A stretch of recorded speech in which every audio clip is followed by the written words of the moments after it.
झालं का नाही आलं का? अरे सकाळ जर मला पंक्तीला पैसा नाही तू कुठला झालं पाहिजे म्हणलं नाही तर बाबा जा ए जा बाबा ए पोळा जर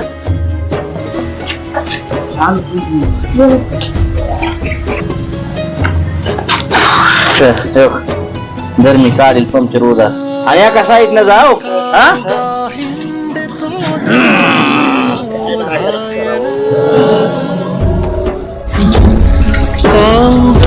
हिंडतो देव शोधायला मित्र मंदिरासारखा मित्र वडव्यामध्ये गारव्यासारखा